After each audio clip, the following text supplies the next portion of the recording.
தினமொரு வசனம். 1 யோவான் 4வது அதிகாரம் 20வது வசனம். தேவனிடத்தில் அன்பு கூறுகிறோன் என்று ஒருவன் சொல்லியும் தன் சகோதரனை பகைத்தால் அவன் பொய்யன். தான் கண்ட சகோதரனிடத்தில் அன்பு கூறாமல் இருக்கிறவன் தான் காணாத தேவனிடத்தில் எப்படி அன்பு கூறுவான்? விளக்கம். சிலர் தீவிரமான ஆன்மீகவாதிகள், ஆழமான ஆவிக்குரிய ஈடுபாடுகள் உடையவர்கள்.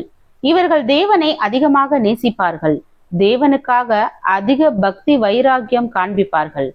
ஆனால் பிற மனிதர்களையோ இவர்களால் நேசிக்க இயலாது. தேவனுக்காக உயிரையும் கொடுப்பார்கள், ஆனால் பிறருக்காக ஒரு துரும்பை கூட கொடுக்க மாட்டார்கள். தேவனை நினைத்தால் இவர்களின் உள்ளம் உருகும், ஆனால் பிற மனிதர்களை நினைத்தாலோ வயிறு பற்றி எரியும். தேவனுக்காக மலையையும் அசைக்க விரும்புவார்கள், மனிதர்களுக்காகவோ ஒரு சிறு கல்லை எடுத்து போட மாட்டார்கள். ஆம், இவர்கள் தேவனை நேசித்து கொண்டு அவரால் படைக்கப்பட்ட மனிதனை அலட்சியம் செய்து பழகிவிட்டார்கள். ஆனால் இது உண்மையான ஆன்மீகம் அல்ல. பிறப்பித்தவரிடத்தில் அன்பு கூர்ந்து அவரால் பிறப்பிக்கப்பட்ட மனிதர்களை வெறுப்பது உண்மையான ஆன்மீகம் அல்ல. தேவனை நேசிப்பது மனிதர்களை நேசித்து வாழ்வதற்காகவே. தேவனிடம் பக்தியாய் இருப்பது மனிதர்களோடு சமாதானமாக வாழ்வதற்கே. ஆவிக்குரிய கனிகளை கொடுப்பது மனிதர்கள் விஷயத்தில் தாழ்ந்து போய் விட்டு கொடுத்து சகித்து ஏற்றுக்கொண்டு வாழ்வதற்கே. நம்மை தாழ்மையாளர்களாகவும் பொறுமையாளர்களாகவும் சாந்தமானவர்களாகவும் சகிப்பவர்களாகவும் மாற்றாத ஆன்மீக பக்தி வீணானது.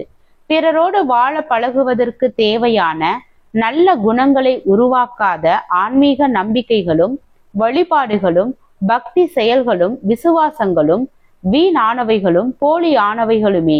நாம் விசுவாசித்தாலும் ஜெபித்தாலும் உபவாசித்தாலும் ஆராதித்தாலும் வேதம் வாசித்தாலும் அவைகளால் நமக்குள் ஒரு விசேஷ குணாதிசய ஆற்றல் உருவாகி வளர வேண்டும். அந்த குணாதிசய ஆற்றலை கொண்டுதான் நாம் பிறரோடு சமாதானமாகவும் சந்தோஷமாகவும் வாழ முடியும். ஆபிரகாமின் எண்ணங்களுக்கும் யோசனைகளுக்கும் இசைவாக சாராளின் எண்ணங்களும் நினைவுகளும் யோசனைகளும் இருக்கவில்லை. ஆனாலும் ஆபிரகாம் சாராளோடு இணைந்து வாழ்ந்து இறை நோக்கத்தை நிறைவேற்ற இயன்ற மனிதனாயிருந்தான். அது சுயநலம் சார்ந்து சமரசமாகி போன அனுபவம் அல்ல. அது தேவனை பிரியப்படுத்தும் நோக்கம் சார்ந்து இசைந்து செல்லும் அனுபவம். சில விஷயங்களை தாங்கிக் கொண்டு, சில குறைகளை ஏற்றுக்கொண்டு, சில தவறான குணங்களை சகித்து கொண்டு, எப்படியாகிலும் உறவுகளை கட்டி காத்து தேவனை மகிமைப்படுத்தும் அனுபவம் அது. ஜெபம். தேவனுக்கு ஸ்தோத்திரம். தேவனே, நாங்கள் எங்களுடைய வாழ்க்கையில் உம்மை போலவே பிறரையும் நேசித்து அன்பு செலுத்த கிருபை பாராட்டும். ஆமென்.